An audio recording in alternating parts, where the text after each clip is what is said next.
Good evening students. Aravalli शिक्षा निकेतन की online क्लासों में आपका हार्दिक अभिनंदन है। जैसे कि आप लोग के लिए रेगुलर क्लास हम लोग लगा रहे हैं, तो आप लोगों ने जिन्होंने हमारे चैनल को सब्सक्राइब नहीं किया है वो चैनल को सब्सक्राइब कर लीजिए, और जो हमारे वीडियो आते हैं उनको लाइक कीजिए। और जो एक चीज देखी है कि बच्चे कमेंट नहीं, कई बार रो रहे हैं कि सीधा कॉल कर रहे हैं, तो आप कमेंट बॉक्स में भी कमेंट करके हमें बता सकते हैं कि सर ये हमारी दिक्कत है, ये इस सब्जेक्ट में ये प्रॉब्लम आ रही है, हमें ये इस सब्जेक्ट में ये समझ में नहीं आ रहा है, तो हम लोग आपको उस चीज को दोबारा से समझाएंगे। और अगर और ज्यादा कोई कमेंट के अलावा भी आपको अगर प्रॉब्लम रहती है तो आप कॉल कर सकते हो। हमारे जो आपको नीचे पट्टी आ रही है उसमें आपको मोबाइल नंबर, जो हमारी संस्था के मोबाइल नंबर है वो आपको दिए हुए हैं, तो आप कॉल कर सकते हो। ठीक है, अब हम साइंस में अगला टॉपिक हमारा पढ़ते हैं। अब पहले टॉपिक हमारा पढ़ चुके हैं, दैनिक जीवन में रसायन पढ़ रहे थे हम लोग। तो दैनिक जीवन में रसायन में मैं कह रहा था कि आपके लिए 6 से 10 तक की सब्जेक्ट है, जितने भी साइंस 6 से 10 तक के साइंस की बुक्स है उनका कॉमन टॉपिक है। तो मैं कॉमन टॉपिक लेके आया हूं जिससे कि सभी कक्षाओं को फायदा हो सके। तो आप लोग दैनिक जीवन में रसायन देखिए, मैंने अम्ल पढ़ा दिया था कि अम्ल के बारे में मैंने बता दिया था कि अम्ल का पीएच 7 से कम होता है और उसके गुण बता दिए थे। और अम्ल एसिड सबसे मिलकर बना है, और इसका मीन्स इसका अर्थ होता है खट्टा, इसका अर्थ होता है खट्टा। इसके गुण बता दिए थे मैंने, इसमें कुछ फॉर्मूले बताए थे, एस हाइड्रोक्लोरिक अम्ल का, फॉर्मिक अम्ल का, एसिडिक, इनका सबका क्या बताया था मैंने, कुछ फॉर्मूले बताए थे किस रूप में पाए जाते हैं। जैसे हम आगे देखते हैं अब हम आगे देखते हैं दोस्तों। आगे टॉपिक आ रहा है हमारा क्षार। आगे टॉपिक आ रहा है हमारा क्षार। क्षार के बारे में देखो, बिल्कुल उल्टा है, बिल्कुल उल्टा, अम्ल का बिल्कुल उल्टा है। आगे हम देखते हैं, देखो अम्ल का उल्टा क्या है, अम्ल का उल्टा देखते हैं।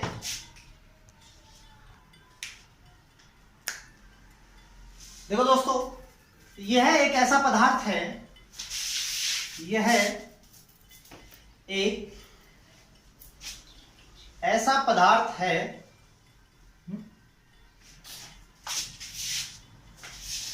जो अम्ल से क्रिया करके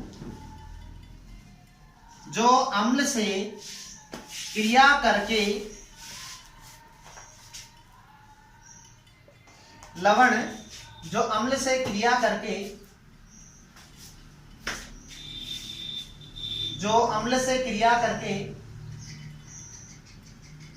लवण बनाता है, जो अम्ल से क्रिया करके बनाता है।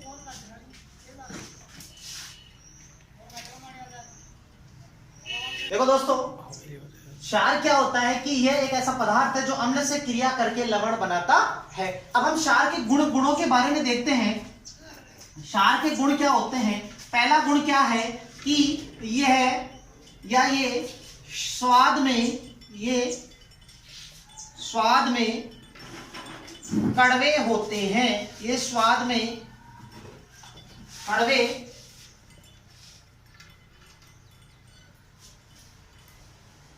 होते हैं। और जैसे मैंने अम्ल का बताया था, अम्ल स्वाद में क्या होते हैं, खट्टे होते हैं, और ये स्वाद में क्या होते हैं, कड़वे होते हैं। आगे देखते हैं कि इनमें क्या होता है कि जो ये लाल लिटमस पत्र को, दूसरा गुण क्या है, लाल लिटमस पत्र को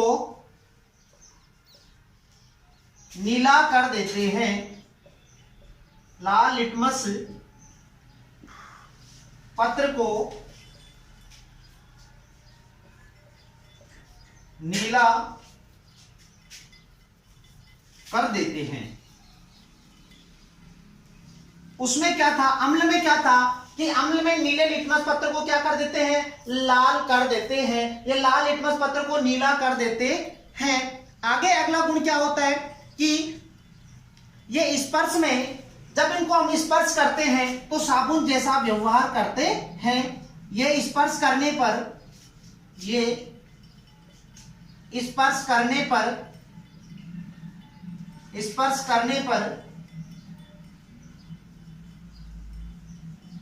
साबुन जैसा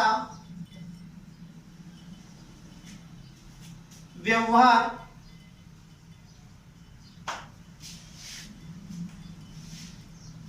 करते हैं। ये स्पर्श करने पर कैसा व्यवहार करते हैं? साबुन जैसा व्यवहार करते हैं। जैसे मैंने इसका आपको बता दिया था कि इसका पीएच क्या होता है, 7 से अधिक होता है। तो चौथा गुण क्या है कि इसका पीएच क्या होता है, 7 से अधिक होता है। इसका पीएच मान 7 से अधिक होता है। और अम्ल का पीएच मान कितना होता है दोस्तों? अम्ल का पीएच मान 7 से कम होता है। आगे देखते हैं, ये जल में क्या होते हैं? विलय होते हैं। 5वां गुण क्या है? जल में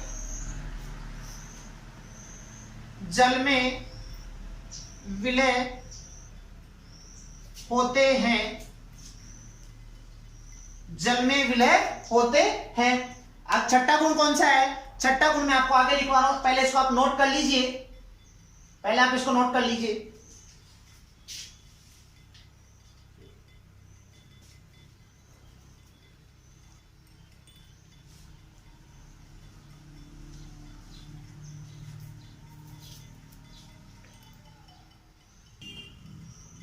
ये अगला छठा गुण क्या है? ये अम्लों को उदासीन करने का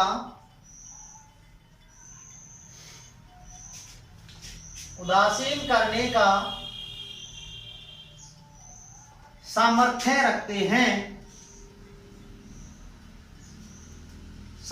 रखते हैं। देखो दोस्तों, जैसे मैंने इसके बता दिया कि पहले क्षार क्या होते हैं। ये ऐसे एक ऐसा पदार्थ है जो अम्ल से क्रिया करके लवण बनाते हैं। ये चीज मैंने आपको समझा दी है। और इसमें इसके जो गुण हैं, इसका पहला गुण क्या है कि ये स्वाद में कड़वे होते हैं, लाल लिटमस पत्र को नीला कर देते हैं। और इनमें जो स्पर्श करने पर साबुन जैसा व्यवहार करते हैं, इनका पीएच 7 से कम होता है, सॉरी 7 से अधिक होता है। 7 से कम तो किसका होता है? अम्ल का होता है। और ये जल में विलय होते हैं और ये अम्लों को उदासीन करने का सामर्थ्य रखते हैं। आप इनको नोट कर लीजिए।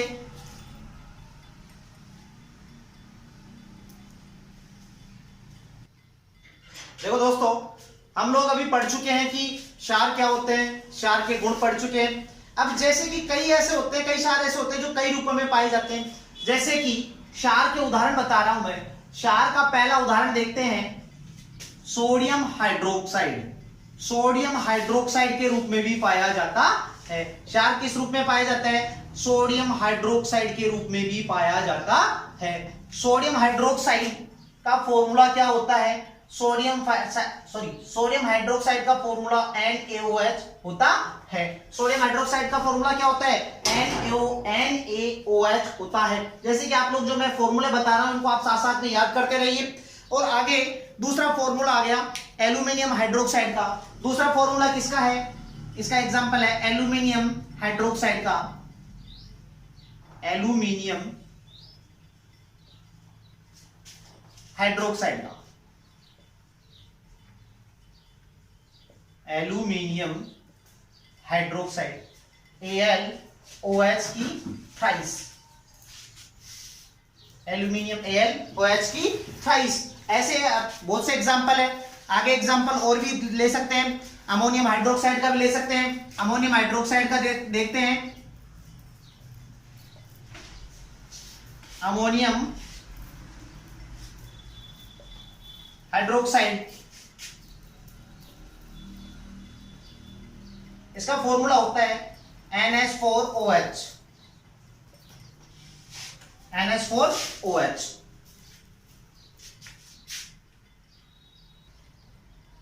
देखो दोस्तों, अगला आ गया पोटेशियम हाइड्रोक्साइड। पोटेशियम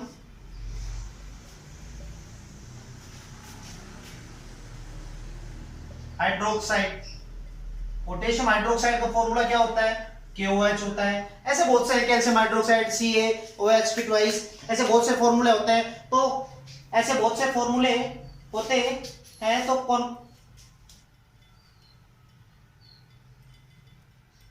देखो दोस्तों, पोटेशियम हाइड्रोक्साइड और अमोनियम हाइड्रोक्साइड, ऐसे बहुत से फॉर्मूले हैं। इनके अलावा बहुत से फॉर्मूले हैं जो कि किसमें आते हैं, क्षार के अंदर आते हैं। तो आप इन फॉर्मूलों को आगे जब यहीं से आप लर्न कर लोगे तो आगे आपको दिक्कत नहीं आएगी। तो साथ साथ में, मेरे साथ साथ में आप इनको लर्न करते जाइए। और अपनी क्लास कोई ज्यादा देर की नहीं है, हमारी 15-20 मिनट की क्लास होती है, उसको आप अच्छे से तैयार कर सकते हैं। ओके, राइट नाउ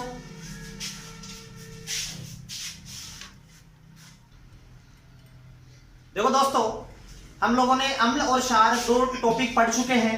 आगे हम इसमें मैं चीजें बेसिक क्लियर करवा रहा हूं आप लोगों का। ये बेसिक कॉन्सेप्ट है, जब तक आपका बेसिक नहीं होगा तो आगे आप कुछ भी नहीं कर पाएंगे। तो जब तक बेसिक नॉलेज नहीं होगा तो हम लोग आगे की क्लासों में क्या समझ पाएंगे, क्या पढ़ पाएंगे, ये हमें आगे नुकसान ही होगा। इसलिए मैं बेसिक चीजें करवा रहा हूं। तो अम्ल और क्षार के बारे में मैंने चीजें बता दी। अब दो चीजें आती है बीच में, तनु और सांद्र। तनु और सांद्र, तनु और सांद्र। अब इनको आप समझिए, अच्छे ढंग से समझिए कि इसमें क्या होता है कि जो तनु और सांद्र होता है, इसमें विलय और विलायक 2 होते हैं। विलय प्लस विलायक, और इसमें भी विलय प्लस विलायक। देखो ये समझने का है, इसे आप नोट मत करना। मैं नोट करने के लिए अभी इसकी डेफिनेशन लिखाऊंगा तो आप वो डेफिनेशन नोट कर लेना। ये ओनली मैं समझने के लिए आपको बता रखा हूं। देखो तनु और सांद्र में क्या अंतर होता है, क्या डिफरेंट होता है, तो वो मैं आपको बता रहा हूं। देखो दोस्तों कि इसमें क्या अंतर होता है। जो विलय होता है, जो विलय होता है और विलायक होता है। विलय का मतलब होता है कि कोई तरल पदार्थ होता है जिसको कि हम किसी तरल पदार्थ में मिलाते हैं। जिस पदार्थ में मिलाते हैं वो तो विलायक, और जिसको मिलाते हैं वो होता है विलय। तो ये चीज तो आप लोग समझ गए होंगे, ठीक है। अब आगे मैं आपको समझा रहा हूं कि इनमें डिफरेंट क्या है, बस छोटा सा डिफरेंट है, आपको समझने का है। छोटा सा, याद नहीं करना है, समझना है, और समझ के आपको ट्रिक के साथ काम करना है। दोस्तों देखो दोस्तों, विलय और विलायक, इसमें तनु में क्या होता है कि तनु जो होता है उसमें विलय, जो विलय की मात्रा होती है विलायक की तुलना में, जो मतलब ये विलय होता है, इस विलय की तुलना में क्या होता है, कम होता है। क्या कम होता है, विलय कम होता है। और आगे देखते हैं कि विलय की मात्रा में, विलय की मात्रा विलायक की तुलना में बहुत अधिक होती है। दोस्तों इसका देखते हैं कि विलय की मात्रा इसमें अधिक होती है। दोस्तों ये आपको समझ में आ रहा होगा अच्छे से शायद, क्या कि हमें इतना सा ध्यान रखना है कि तनु में विलय की मात्रा कम होती है और विलय की मात्रा अधिक होती है, और सांद्र में विलय की मात्रा अधिक होती है और विलय की मात्रा कम होती है। तो आप लोग को शायद समझ में आ गया होगा। तो आप लोग, अब मैं आपको परिभाषा लिखाऊंगा, आप इसे नोट मत करना, ये ओनली मैंने समझाने के लिए बताया है। तो अगर नहीं समझ में आता है तो आप रिवर्स करके वीडियो को दोबारा देख सकते हैं। फिर भी नहीं समझ में आता है तो आप कमेंट कर सकते हैं, और कमेंट भी नहीं कर सकते हो तो आप सीधा कॉल कर सकते हो। जो आपको मैंने कहा कि पट्टी पे सीधे नीचे, हमारे वीडियो के नीचे पट्टी चल रही है, उसमें मोबाइल नंबर चल रहे हैं, तो आप उसमें कॉल कर सकते हो। आगे देखो, विलय विलायक, सॉरी अब इसकी मैं डेफिनेशन करवा रहा हूं। विलय विलायक और विलय, ये चीज समझ में आ गई होगी। आगे देखते हैं, हम डेफिनेशन का देखते हैं। डेफिनेशन देखो दोस्तों, मैंने अभी आपको समझा दी है, तो आप इन परिभाषाओं को नोट कर लीजिए। मैं एक बार फिर से एक बार दोबारा से इनको रिवाइज कर देता हूं कि तनु क्या होता है, वह विलयन जिसमें विलय की मात्रा विलय की तुलना में बहुत कम होती है तो उसे तनु विलयन कहते हैं। और वह विलयन जिसमें विलय की मात्रा विलय की तुलना में, देखो दोस्तों मैंने भी आपको तनु और सांद्र दोनों समझा दिया, दोनों टॉपिक आपको मैंने समझा दिया है। तो आप लोगों को ध्यान देना है कि इसमें बस मैंने डेफिनेशन आप लोगों के लिए, वैसे हार्ड डेफिनेशन है, इनकी डेफिनेशन बुक्स में देखते हैं तो डेफिनेशन अलग अलग है, इसलिए थोड़ा सा डिफरेंट है। अलग अलग क्या, थोड़ा डिफरेंट है। मैंने उसको इजी करके, इजी वे में आपके लिए दोनों डेफिनेशन बना दी। जैसे कि अब मैं पढ़ के आपको बता रहा हूं कि वह विलयन जिसमें विलय की मात्रा विलायक की तुलना में बहुत कम होती है। मतलब विलय की मात्रा, किसकी मात्रा?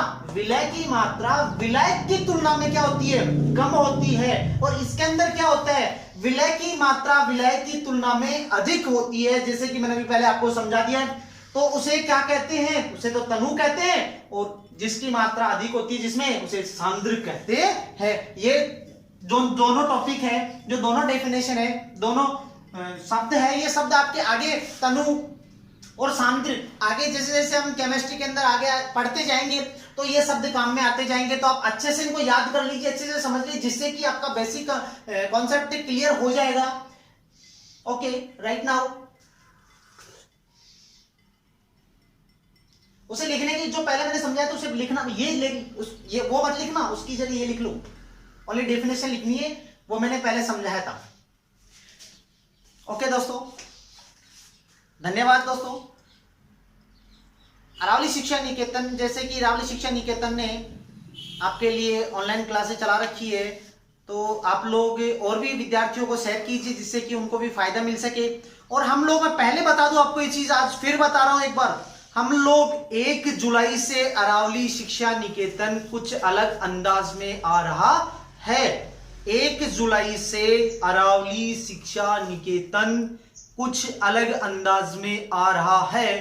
तो आप तैयार रहिए और अपने दोस्तों को शेयर कीजिए और उनसे सब्सक्राइब, उनको बोलिए सब्सक्राइब कीजिए, जिससे कि आने वाली क्लासें हैं, आने वाले वीडियो हैं, आपके पास पहुंच जाए। तो 1 जुलाई का इंतजार कीजिए, तब तक आप हमारे साथ जुड़े रहिए, जिससे कि आपको 1 जुलाई में अलग अंदाज है, तो आप लोग सब बहुत अधिक से अधिक स्टूडेंट हमारी अरावली शिक्षा निकेतन से कुछ फायदा उठा सके, इसलिए हमारे चैनल से जुड़ जाइए। ओके दोस्तों, सब्सक्राइब कीजिए, लाइक कीजिए, वीडियो को शेयर कीजिए। धन्यवाद। जय हिंद, जय भारत।